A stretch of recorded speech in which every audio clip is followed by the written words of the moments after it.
va ouvrir la Bible ensemble dans Matthieu, au chapitre 28. Matthieu 28, on lira du verset 1er jusqu'au verset 7. Matthieu 28, verset 1er à 7. Nous aurons la possibilité de faire une autre lecture également.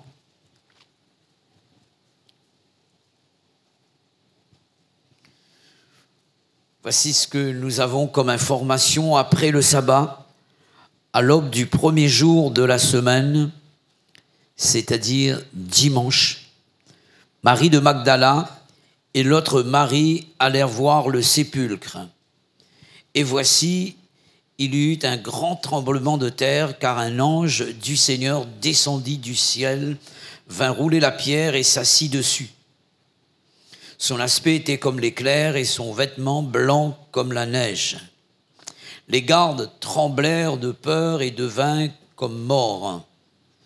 Mais l'ange prit la parole et dit aux femmes, « Pour vous, ne craignez rien, car je sais que vous cherchez Jésus qui a été crucifié. Il n'est point ici, il est ressuscité, comme il l'avait dit. Venez, voyez le lieu où il était couché, et allez promptement dire à ses disciples qu'il est ressuscité des morts. Et voici, il vous précède en Galilée, c'est là que vous le verrez. Voici, je vous l'ai dit. » On va lire également dans la première épître de Paul aux Corinthiens, dans le chapitre 15, faisons la lecture à partir du verset 12 et jusqu'au verset 20, s'il vous plaît. Je répète, 1 Corinthiens, chapitre 15, versets 12 à 20. « Or, si l'on prêche que Christ est ressuscité des morts, comment quelques-uns parmi vous disent qu'il n'y a point de résurrection des morts? S'il n'y a point de résurrection des morts, Christ non plus n'est pas ressuscité. Et si Christ n'est pas ressuscité, notre prédication est donc vaine, et votre foi aussi est vaine. Il se trouve même que nous sommes de faux témoins à l'égard de Dieu, puisque nous avons témoigné contre Dieu qu'il a ressuscité Christ, tandis qu'il ne l'aurait pas ressuscité si les morts ne ressuscitent point. Car si les morts ne ressuscitent point, Christ non plus n'est pas ressuscité. Et si Christ n'est pas ressuscité, votre foi est vaine, et vous êtes encore dans vos péchés, et par conséquent aussi, ceux qui sont morts en Christ sont perdus. Si c'est dans cette vie seulement que nous espérons Christ, nous sommes les plus malheureux de tous les hommes. Mais maintenant, Christ est ressuscité des morts, il est les prémices de ceux qui sont morts. Amen. » Voici le titre de mon message pour l'Église ce matin. Je vais parler de la Pâque, bien entendu, et mon titre est celui-ci, « La Pâque ou la résurrection avec un grand R ». Que signifie le mot Pâque? Qu'est-ce que la Pâque représente? Pour la majeure partie des personnes, la Pâque tourne autour du manger et du boire. Et en ce moment, donc, il y a de ceux qui sont en train de festoyer. Et on parle de chocolat, des œufs de chocolat, des lapins, des cloches, des gâteaux en chocolat. Je suis en train de vous faire rêver également, donc, et ce sont des choses qui ne sont pas négligeables. Il y a de ceux qui apprécient ce genre de choses. Et en tant que chrétiens, donc, nous sommes encore sur cette terre. S'il y a de quoi manger, que Dieu soit béni. Alléluia. Mais ce n'est pas la vraie signification de la Pâque. Pour le juif, la Pâque est une fête annuelle qui commémore la libération du peuple d'Israël de l'esclavage de l'Égypte. Nous savons tous, en tant qu'enfants de Dieu, que Israël est resté plus de 400 ans esclave de Pharaon. Et Dieu avait demandé ce jour-là à son peuple de sacrifier un agneau dans chaque maison et d'appliquer le sang de l'agneau sur les poteaux et le linteau des portes. Et l'ange exterminateur devait passer pour le dernier jugement de Dieu qu'on a appelé les plaies d'Égypte. Et Pharaon, le cœur était endurci et n'a pas voulu laisser le peuple d'Israël alors que ce peuple était dans l'esclavage. Et Dieu avait demandé par l'intermédiaire de Moïse et de parler à Pharaon en ces termes: laisse aller mon peuple pour qu'il me serve. Et il y avait une forte opposition de la part de Pharaon qui ne voulait pas voir le peuple de Dieu être libéré, sortir pour pouvoir servir Dieu comme il se doit librement. Et Dieu a frappé fort cette nuit-là. Et la Bible dit que Dieu envoyait un ange exterminateur pour frapper les premiers-nés des Égyptiens. Et Dieu a demandé à son peuple d'appliquer le sang sur les maisons et sur leurs maisons.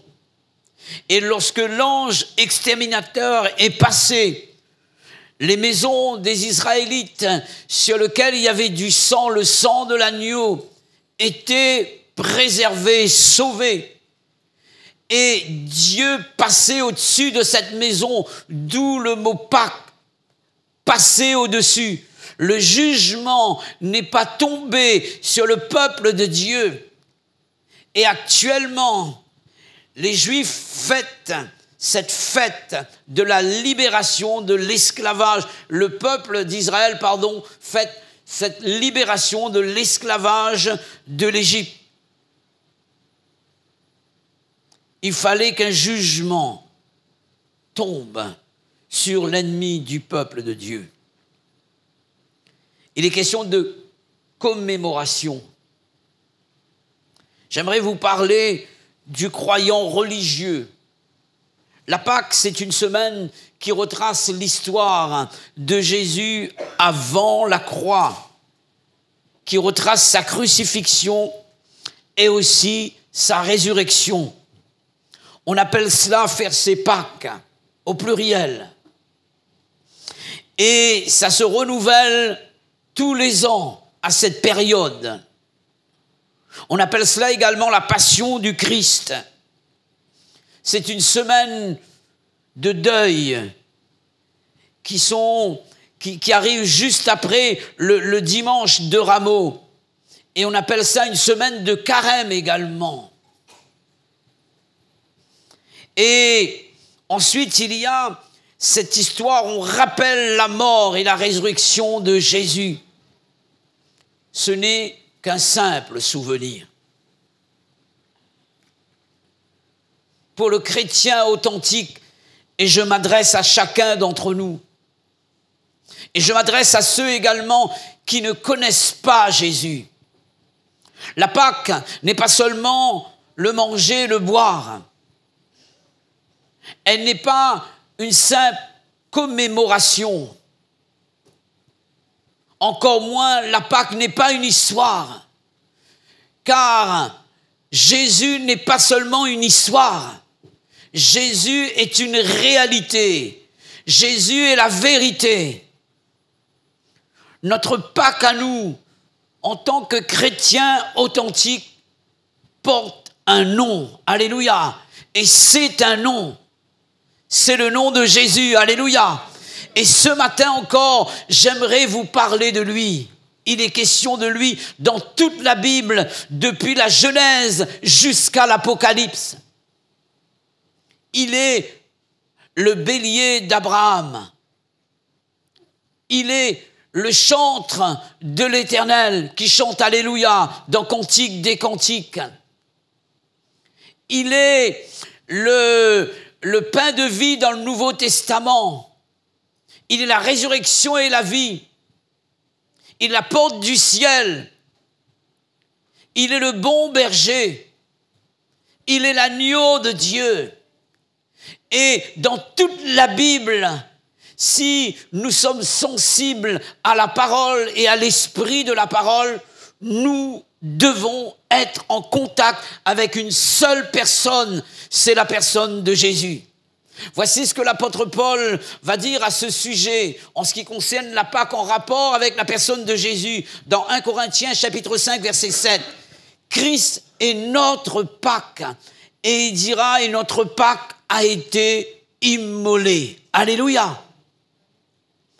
Je vous laisse une autre version de ce texte car nous avons un agneau pascal qui a été crucifié pour nous, le Christ lui-même. Alléluia. Version le semeur. L'agneau pascal, l'agneau de Pâques. Ce n'était pas l'agneau du temps de l'esclavage des Israélites en Égypte. L'agneau qui était choisi pour les maisons des Israélites n'était qu'une préfiguration de la vérité. Alléluia. N'était que l'ombre des choses à venir.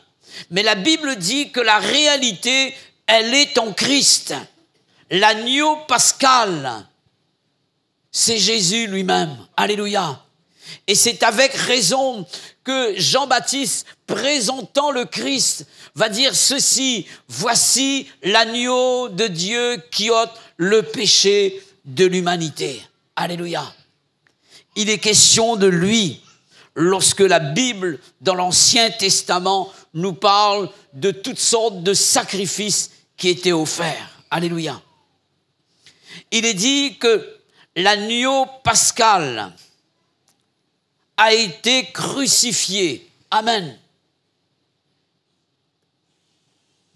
Il est question de la crucifixion de Jésus comme d'une chose qui a été faite une bonne fois pour toutes. Alléluia. Jésus a été crucifié une bonne fois pour toutes.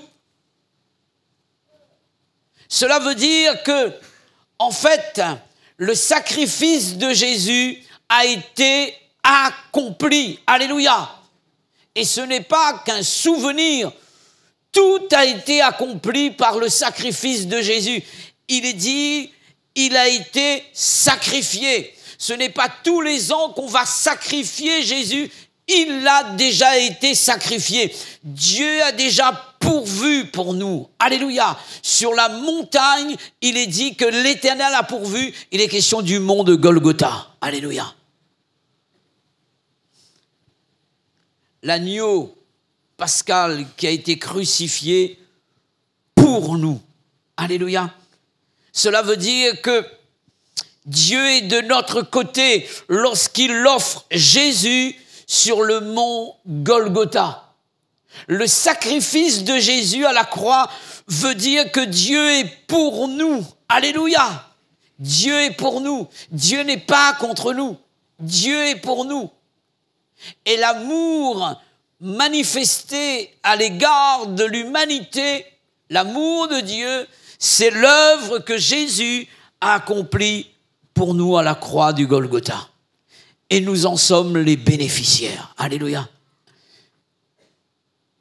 Tout commence à partir de là, à partir de la croix. Et nous avons chanté également la croix, le dernier mot. Alléluia.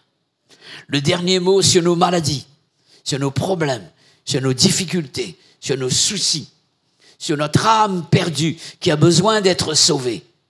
Tout doit passer par la croix. Alléluia. Et tout a été accompli. La Pâque, c'est Jésus mourant pour nous sur le bois infâme de la croix. Et aussi, lorsque nous manifestons la foi dans cette œuvre que Jésus accomplit pour nous, alors nous bénéficions de toutes les œuvres qui découlent de cette croix. Alléluia. Mes frères et sœurs, s'il n'y avait que l'œuvre de la croix, c'est-à-dire que la mort de Jésus, et qu'il n'y avait pas sa résurrection, l'apôtre Paul dit ceci dans 1 Corinthiens, chapitre 15, verset 19. « nous serions les personnes les plus malheureuses de la terre, les hommes les plus malheureux du monde, s'il n'y avait pas la résurrection de Jésus. S'il n'y avait pas la résurrection de Jésus. Et l'apôtre Paul, nous l'avons lu ensemble, dit ceci: si Christ n'est pas ressuscité, notre foi, elle est vaine. Notre foi, elle est vaine. Et il est dit que ceux qui sont morts en Jésus, donc, ne vont pas ressusciter non plus.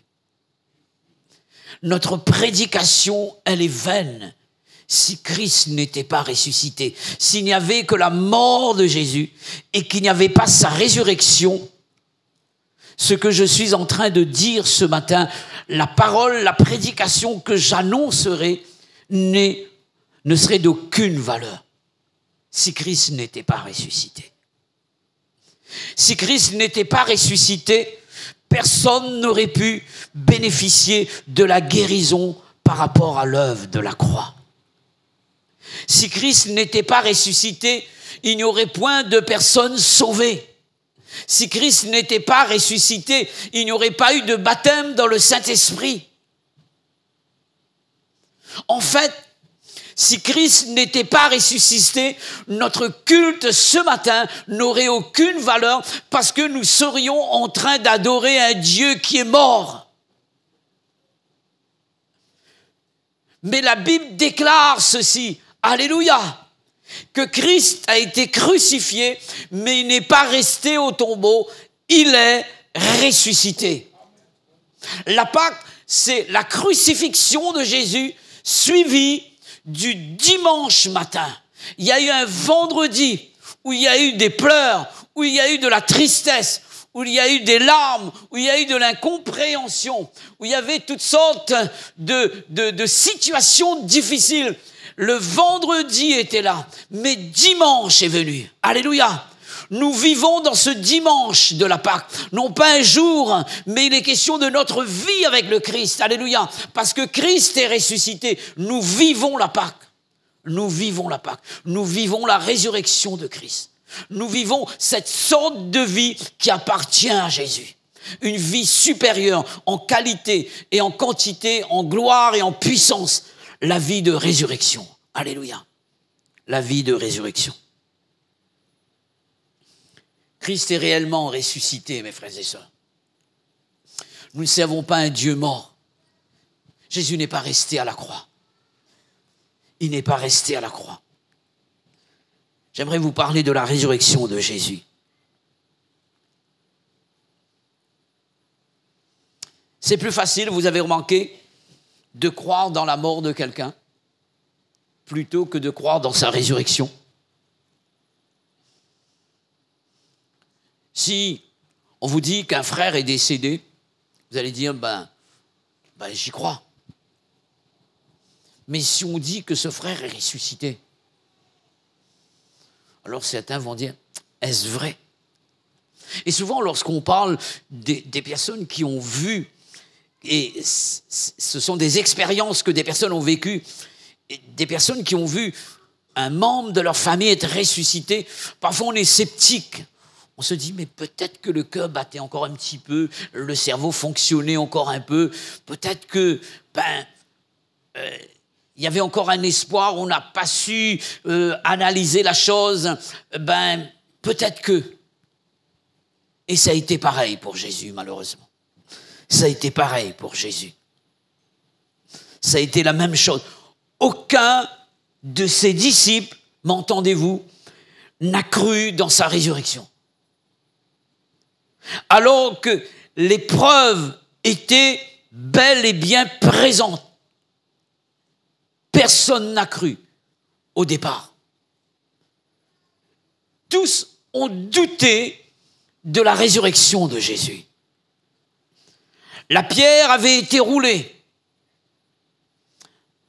Marie, et je parle de Marie de Magdala, et L'autre Marie également, donc, et d'autres femmes avec elle. Il est question de Marie, la mère de Jacques également. Elles sont allées pour embaumer le corps du Seigneur Jésus le dimanche matin, à l'aube même. Et elles arrivent, la question qu'elles sont en train de poser, qui c'est qui va nous rouler la pierre? Mais elles ne savaient pas. La Bible dit que la pierre avait déjà été roulée. Alléluia. La première preuve de la résurrection de Jésus, car aucun homme n'aurait pu rouler cette pierre-là, la façon dont elle était placée. La pierre avait été roulée. Première preuve de la résurrection de Jésus. Deuxième preuve, la Bible dit que Pierre et Jean et les autres également, même Marie de Magdala et les autres femmes sont arrivées et ils ont constaté que le tombeau était vide. Jésus n'y était plus. Il n'y avait que son linge qui était là plié. Mais lui-même, le corps n'y était plus. Le linge est resté, mais le corps n'y était plus. Le tombeau était vide. Ils n'ont pas cru malgré cela. Ils n'ont pas cru malgré cela. L'ange va apparaître à Marie de Magdala et aussi à l'autre Marie. Et l'ange va dire que Jésus n'est point ici. Il n'est point parmi les morts, il est ressuscité. Elles sont allées annoncer la nouvelle à Pierre et à Jean, et Pierre et Jean n'ont pas cru. Pierre sont venus constater la situation. Le tombeau est vide, mais eux aussi n'ont pas cru. Et cette fois-ci, non pas un ange, mais Jésus va apparaître à Marie de Magdala en premier. Et c'est à partir de là qu'elle va commencer à croire. Jésus va faire route, il va apparaître aux deux disciples qui étaient sur le chemin d'Emmaüs.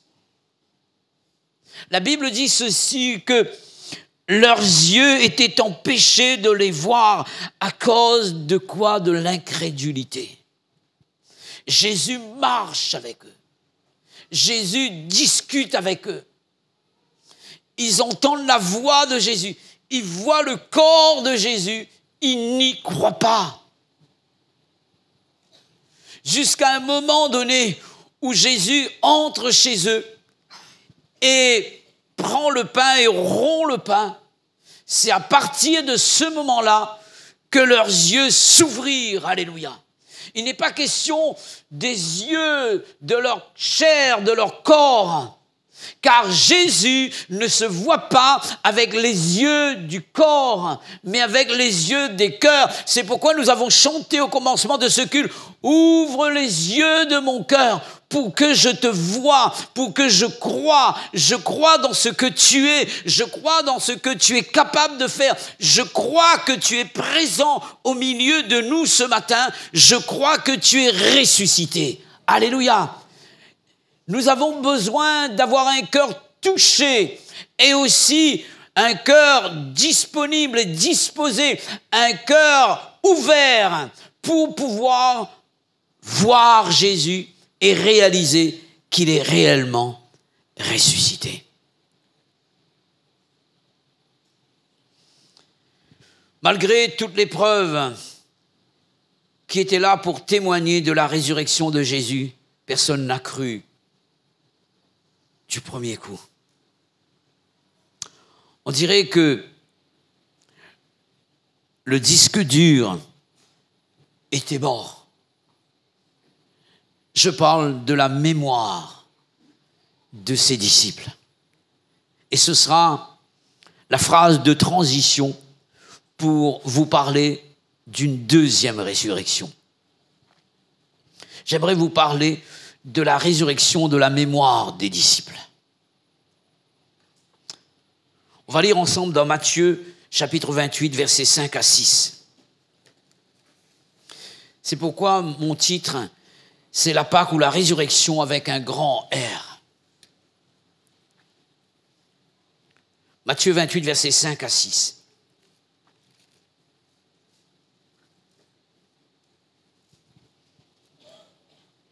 Mais l'ange prit la parole et dit aux femmes, « Pour vous, ne craignez point, car je sais que vous cherchez Jésus qui a été crucifié. » En fait, lorsque l'ange dit que les femmes cherchaient Jésus qui a été crucifié, sous-entendu un Jésus mort, d'accord?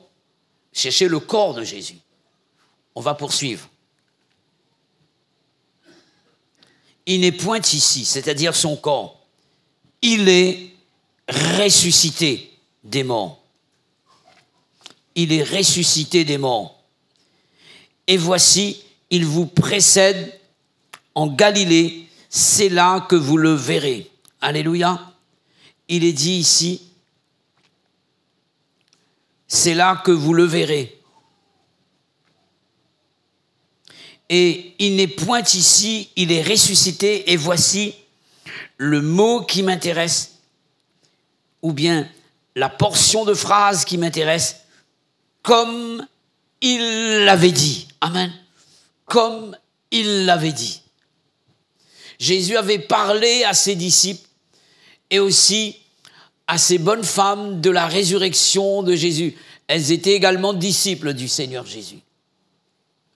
Jésus est en train, l'ange est en train de rappeler à ces personnes, à la mémoire de ces personnes. En fait, l'ange est en train, par ses paroles, en train de ressusciter la mémoire de ces personnes qui étaient mortes, pour dire que Jésus avait parlé de sa résurrection. Et comment ça se fait que vous ne croyez pas? Il est en train de ramener les Écritures dans la mémoire et dans le cœur de ces personnes. La promesse de Jésus. On va lire également dans Luc 24, versets 25 à 26.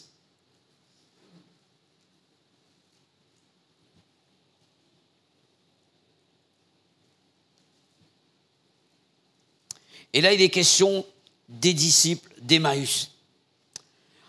Alors Jésus leur dit, « Ô hommes sans intelligence et dont le cœur est lent à croire, tout ce qu'ont dit les prophètes, ne fallait-il pas que le Christ souffrit ces choses et qu'il entrât dans sa gloire ?» Et Jésus est en train de rappeler à ses deux disciples ce que les prophètes avaient dit en rapport avec la résurrection de Jésus. Alléluia. Et là, il dit ceci, ce qui m'interpelle ici, c'est cet autre verset. Ne fallait-il pas que le Christ souffre ces choses et qu'il entrât dans sa gloire? Lorsqu'il est parlé de Jésus qui entre dans sa gloire, il est question du ciel, dans la gloire qu'il avait auprès du Père avant sa descente vers la terre. Et il est dit, sous-entendu, Jésus est en train de dire, ne fallait-il pas que le Christ souffre ces choses, ressuscite et entre dans le ciel? Il est en train de rappeler ici, à la mémoire de ces personnes, sa résurrection. Alléluia. Il est en train de ressusciter par la parole de Dieu la mémoire de ces personnes. Et on va garder toujours le même chapitre, Luc 24, pour lire les versets du verset 44 au verset 46. Puis il leur dit, c'est là ce que je vous disais lorsque j'étais encore avec vous, et qu'il fallait que s'accomplisse tout ce qui est écrit de moi dans la loi de Moïse, dans les prophètes et dans les psaumes. Alors il leur ouvrit l'esprit. Alléluia. C'est comme si qu'il y a une résurrection au niveau de leur esprit également. Il leur ouvrit l'esprit ici, afin qu'ils comprissent les Écritures. Il leur dit, ainsi est-il écrit que le Christ souffrirait et qu'il ressusciterait des morts le 3e jour, et que la repentance et le pardon des péchés seraient prêchés en son nom à toutes les nations, etc., etc. Amen. La mort avait frappé la mémoire de ses disciples. Et Jésus est en train de ressusciter leur mémoire. Il est en train de ressusciter l'esprit de ces personnes en rapport avec les Écritures. Mes frères et sœurs, il y a au milieu de nous, de ceux à qui Dieu a parlé, il y a au milieu de nous des cœurs qui ont reçu des promesses de Dieu. Malheureusement, à cause de ce qui s'est passé, à cause de l'épreuve, à cause de toutes sortes de situations difficiles, le diable a su malheureusement endormir la pensée de Dieu, la promesse de Dieu dans votre cœur. Et il a su mettre toutes sortes de pensées négatives. Et ce matin, celui qui est ressuscité des morts veut ressusciter ta mémoire en ce qui concerne la promesse de Dieu, afin que tu réalises que Dieu n'est pas un homme pour mentir, ni le Fils de l'homme pour se repentir. Ce qu'il a dit, il l'accomplit. Amen. Dieu veut ressusciter des promesses dans le cœur de certains au milieu de nous. Alléluia. Il veut travailler ta mémoire ce matin et recréer la vie dans ta mémoire afin que tu réalises que les promesses de Dieu sont oui et amen. Alléluia. La résurrection de ta mémoire.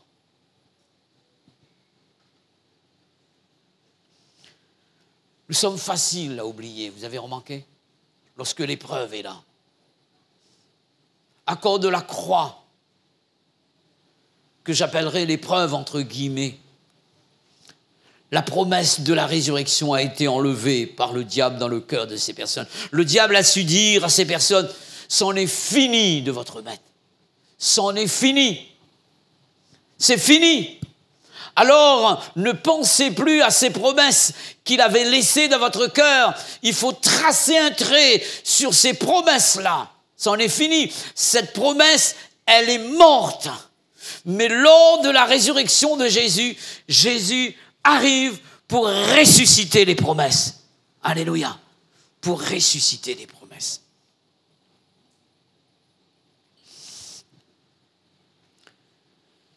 J'aimerais vous parler de la résurrection des rêves des disciples d'Emmaüs. Non seulement que Jésus ressuscite les promesses créent en nous, donc j'appelle ça une vision. Et on peut appeler ça un rêve aussi, un rêve selon Dieu. Et c'est comme cela, lorsque Dieu nous laisse une promesse, alors il crée en nous une vision. Et nous voyons à l'avance les choses qui vont arriver. Nous voyons à l'avance les choses qui vont arriver. Et j'appelle ça les rêves de Dieu. J'aimerais lire avec vous et relire avec vous dans Luc 24, du verset 13 au verset 24. Lorsque Jésus apparaît à ses disciples, il y avait entre eux une conversation. Ils avaient entamé une conversation. Et voici sur quoi ces personnes discutaient en chemin. Verset 13. Voici ce même jour, 2 disciples allaient à un village nommé Emmaüs, éloigné de Jérusalem de 60 stades, et ils s'entretenaient de tout ce qui s'était passé. Retenez bien cela. Ils s'entretenaient, non pas du présent, mais du passé. D'accord ? De tout ce qui s'était passé. Et on continue. Pendant qu'ils parlaient et discutaient, Jésus s'approcha et fit route avec eux. Mais leurs yeux étaient empêchés de le reconnaître. Il leur dit, de quoi vous entretenez-vous en marchant pour que vous soyez tout tristes? Notez bien cela également. Ils sont en train de parler du passé. La tristesse est au fond de leur cœur. Mais vous devez savoir, et nous savons, que Jésus est ressuscité. Il y a un fait qui est là, Jésus est ressuscité. Des personnes qui ne savent pas et qui ne croient pas dans la résurrection de Jésus sont dans la tristesse et sont en train de parler d'un Jésus du passé. D'accord? Ils sont en train de parler d'un Jésus du passé. Et on va continuer la lecture ici.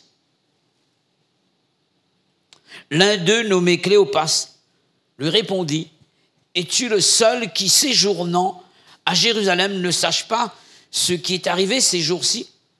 Quoi, leur dit-il? Ils lui répondirent: ce qui est arrivé au sujet de Jésus de Nazareth, qui était, qui n'est plus, un prophète puissant en œuvre et en parole devant Dieu et devant tout le peuple. Ils sont en train de parler de ce que Jésus était. Cela veut dire que Jésus n'était plus. Jésus était un prophète puissant en œuvre et en parole. Et ce qu'il était n'y est plus. Malheureusement donc, comme je disais tout à l'heure, parfois les épreuves nous donnent de raisonner de cette manière et de ne plus croire dans la puissance du nom de Jésus, dans le pouvoir qu'il a d'œuvrer et d'agir, parce qu'il est Dieu. Je continue. Le peuple et comment les principaux sacrificateurs et nos magistrats l'ont livré pour le faire condamner à mort. Ils l'ont crucifié. Il parle de la mort de Jésus, alors que Jésus est ressuscité. Ils l'ont crucifié. Nous espérions, c'est fini, plus d'espoir. Nous espérions, c'est du conditionnel. Ce n'est pas du futur, non pas nous espérions, et maintenant on n'espère plus en rien du tout. On ne rêve plus, c'est fini. Nous espérions que ce serait lui qui délivrerait, toujours le conditionnel, Israël. Mais avec tout cela, voici le 3e jour que ces choses sont passées. Ils sont en train de dire c'est fini. Il est vrai que quelques femmes d'entre nous nous ont fort étonnés, s'étant rendues de grand matin au sépulcre et n'ayant pas trouvé son corps. Elles sont venues dire que les anges leur sont apparus. Ils ont annoncé qu'il était vivant. Quelques-uns de ceux qui étaient avec nous sont allés au sépulcre. Ils ont trouvé les choses comme les femmes l'avaient dit. Mais lui, ils ne l'ont point vu. Nous n'y croyons pas. Nous n'y croyons pas. Et Jésus arrive avec ses disciples. Et je passe la lecture. Lorsque Jésus, et j'ai parlé de cela tout à l'heure, lorsqu'il arrive dans la maison et lorsqu'il est à table avec ses 2 disciples, et la table nous parle de relation, la table nous parle de communion, la table nous parle de partage. Il n'y a pas de révélation des choses profondes de Dieu s'il n'y a pas de véritable communion, relation, d'intimité avec le Seigneur. Alléluia. Et là, dans cette intimité autour de la table, alors que Jésus va rompre le pain, les yeux s'ouvrent et les rêves qui étaient morts vont reprendre vie. Amen. Il y a des rêves qui sont morts dans le cœur de certains ce matin. Il y a des rêves qui sont morts. Ça me fait penser à Moïse. À un moment donné, Moïse quitte l'Égypte. Le prince de l'Égypte se retrouve dans le désert. Il n'a plus de maison. Il est dans la maison de son beau-père. Tout appartient à son beau-père. Le cheptel appartient à son beau-père. Le cheptel appartient à son beau-père. Il n'a rien. Il est en train de garder le troupeau de son beau-père. Tout ce que Dieu avait mis comme rêve dans son cœur était mort. Et il est là dans le désert, en train de garder le troupeau de son beau-père. Il a tracé un trait avec cette mission, la libération du peuple d'Israël de l'esclavage de l'Égypte. Qu'est-ce qui s'est passé? Moïse, à un moment donné, sur la montagne d'Horeb, voit un buisson qui était en feu et qui ne se consumait pas. Il se détourne pour voir ce que c'était. Et Dieu t'appelle ce matin à faire un détour comme Moïse. C'est-à-dire à retourner vers ce que Dieu t'a dit. Et le rêve que la promesse avait créé dans ton cœur. Et il te dit que ce rêve-là deviendra réalité. Alléluia. Et là, Dieu parle à Moïse dans ce buisson ardent. Il entend de nouveau l'appel de Dieu pour descendre en Égypte. Parce que Moïse est prêt. Alléluia. J'avance. Je vous ai parlé de la mémoire qui est ressuscitée. Et de cette mémoire ressuscitée par rapport à la promesse de Dieu qui crée des rêves. Je parle de rêves ressuscités. Et maintenant, j'aimerais vous parler, en parlant de cet homme de Dieu du nom de Pierre, j'aimerais vous parler de la résurrection d'un ministère. Alléluia. Je passe les détails. Vous allez lire cela chez vous dans Jean chapitre 21, versets 1 à 6.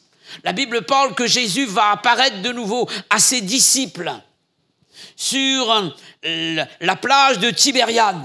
Et là, à un moment donné, donc, Pierre va retourner à son métier d'origine.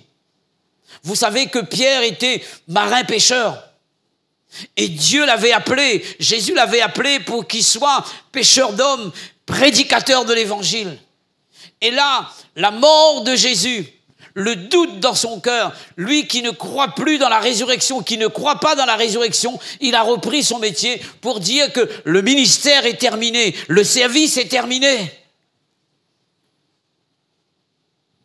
Je m'adresse à ceux qui ont arrêté leur service ce matin. Parce que l'adversaire a su placer dans votre cœur qu'il faut arrêter le service. Et c'est ce qui s'est passé pour Pierre ici.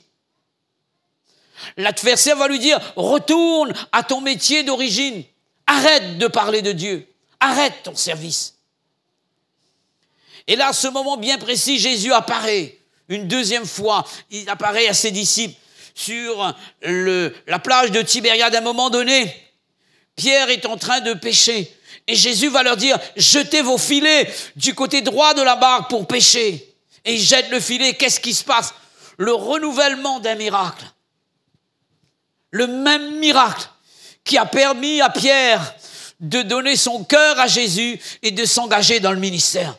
Et Dieu est en train de rappeler à Pierre ce qui s'était passé il y a quelques années de cela.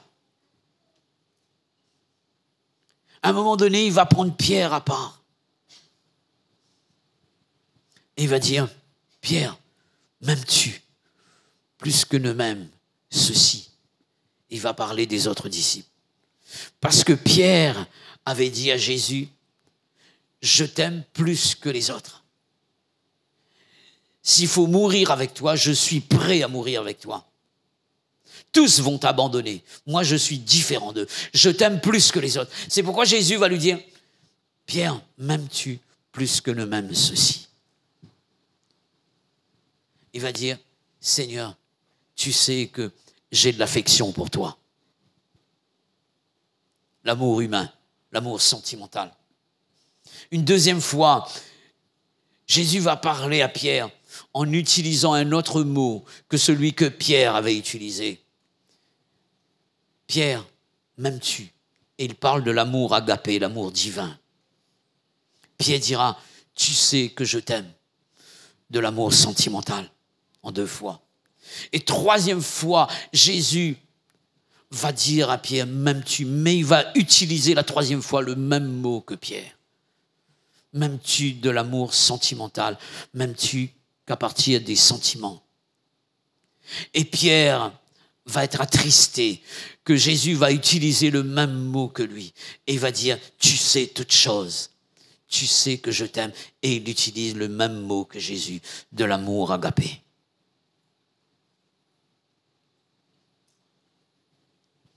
Il n'y a pas de véritable ministère, œuvre pour Dieu, service pour Dieu, si à la base, il n'y a pas l'amour pour Dieu. Les autres choses vont prendre la place. Pierre n'avait que des sentiments. On ne sert pas Dieu avec des sentiments. On sert Dieu avec l'amour, alléluia. L'amour agapé, l'amour de Dieu. Parce que lorsque les problèmes vont venir, vous allez abandonner le service. Vous vous rendez compte, si tous les pasteurs abandonnaient le service,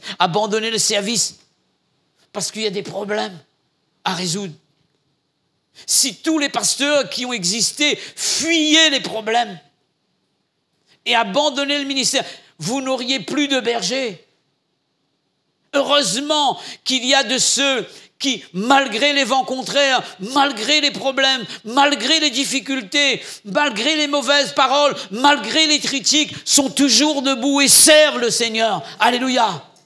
Parce qu'ils ne servent pas par intérêt. On ne peut pas servir les autres. Et il est dit, Jésus va dire, paie mes brebis. Et d'abord, parce que tu m'aimes, tu pourras aimer les autres et servir les autres. Et si on n'aime pas Dieu de l'amour agapé, on ne peut pas servir les autres. Ce sera un service pour soi-même, pour sa gloire, pour se mettre en avant. Mais ce matin, Dieu est en train de ressusciter des services dans le cœur des gens. Alléluia. Dieu est en train de ressusciter des services que l'adversaire a détruits. Dieu appelle des gens à revenir au service. Dieu appelle de ceux qui ne servent pas à se réveiller et à dire « Seigneur, tu as besoin de moi ». Alléluia. La résurrection de Jésus, la résurrection de la mémoire pour nous rappeler les promesses de Dieu, la résurrection de nos rêves par rapport aux promesses de Dieu et la résurrection de notre service par rapport à l'amour de Dieu pour nous. Alléluia. En tout cas, Dieu veut ressusciter au milieu de nous ce matin.